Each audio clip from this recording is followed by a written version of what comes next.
It's fine. Where are we? That's what I'm trying to figure out. Unlike conventional horror films that rely on sudden scares or graphic violence, Backrooms constructs its terror through atmosphere. This movie creates a deeply unsettling psychological horror experience in which the environment itself becomes the primary source of fear. The movie's greatest achievement is the relentless feeling that reality has become fundamentally wrong. Through yellow rooms, oppressive sound design, and the gradual collapse of perception of reality, Backrooms creates a form of horror that lingers long after the credits roll, and this is because the movie's villain is not Captain Clark, but the Backrooms themselves.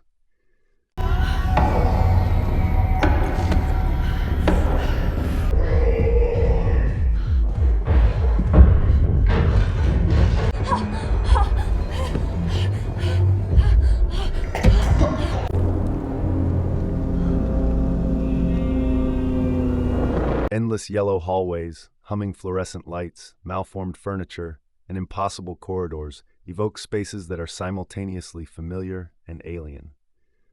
Every room appears to have been copied from reality by something that almost, but not quite, understands how the world works. Chairs have the wrong proportions. Hallways lead nowhere. Rooms repeat themselves while subtly changing with each encounter. This uncanny imitation creates a profound sense of discomfort because this place feels wrong and very unsettling.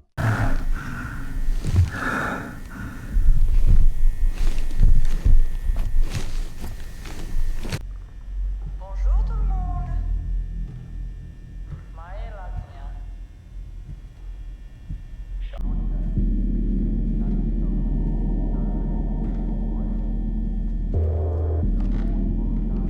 Yeah? Just checking that you're okay. Yeah, I'm fine. Just, okay.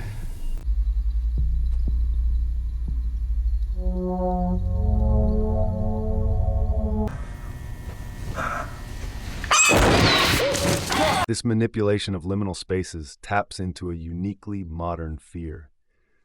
Places such as empty offices, abandoned stores, and endless corridors are designed to be transitional environments where people are not meant to stay.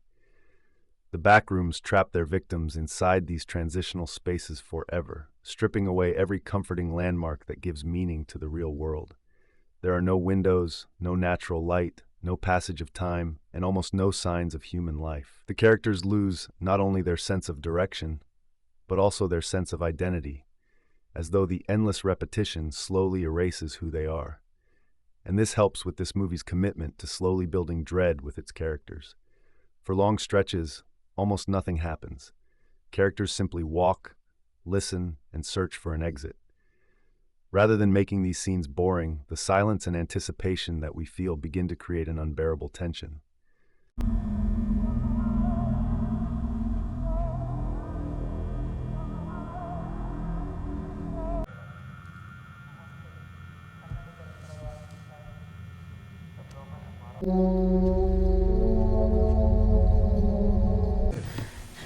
Baby, you don't have to do this. No, it's cool. I just want to see what's down there. You're not curious? All right, just take it slow. Every distant footstep, every flickering fluorescent light, and every subtle movement in the darkness convinces the audience that something terrible is about to happen.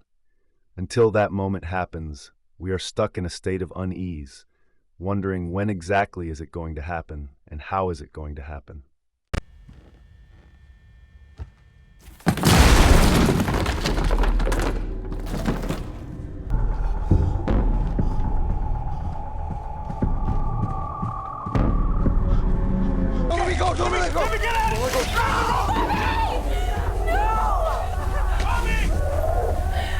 For me, music and sound I think of in the same bucket.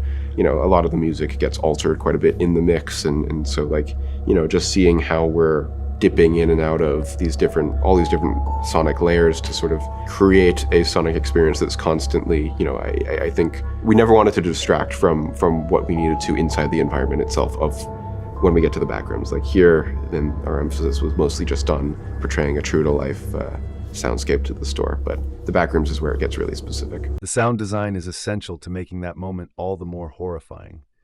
The persistent electrical hum of fluorescent lighting becomes almost hypnotic, creating an oppressive landscape that feels impossible to escape. Strange echoes travel through empty corridors with no identifiable source. Distant footsteps suggest unseen movement somewhere beyond the walls. Occasionally there is complete silence, making even the smallest sound feel startling. The movie allows ordinary environmental noises to become deeply unsettling. The result is horror generated not by what we see, but by what we imagine might exist beyond the next hallway. The monsters themselves are used sparingly, making their appearances far more disturbing. For much of the movie, entities are only partially glimpsed or entirely unseen. Bobby's disappearance is terrifying, precisely because we never fully understand what attacks him. The opening scene also leaves the creature almost entirely concealed. I care greatly about the, crafting the sonic landscape. I have been doing it for years on YouTube, and I want this film to be congruent with that. I co-composed with Ado Van Bremen, so we would do, most tracks are probably 50-50 us, and then some tracks are all him, some tracks are all me. I think this particular one was all him. We were using a lot of these early 2000s VST synth, like Absinthe and Reactor, and trying to give them a richness that they don't usually have.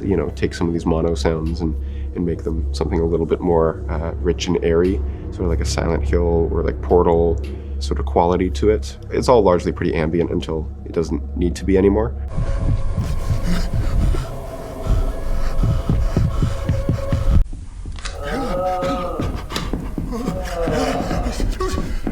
Stay back!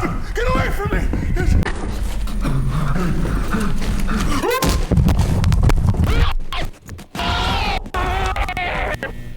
When creatures finally appear in greater detail, they continue the movie's theme of corrupted imitation.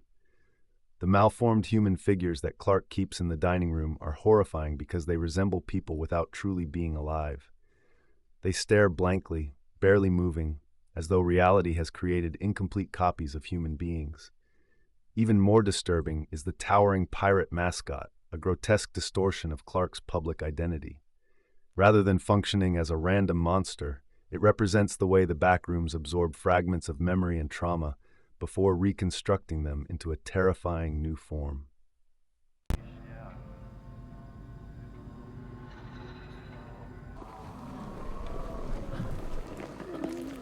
But the creatures themselves are not what is used to constantly create a feeling of unease.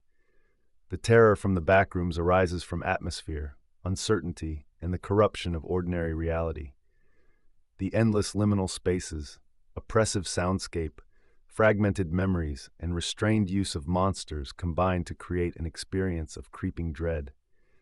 In that endless maze of humming lights and empty rooms, the greatest fear is the possibility of being forgotten, copied imperfectly, and trapped forever inside a world that almost remembers what it means to be human.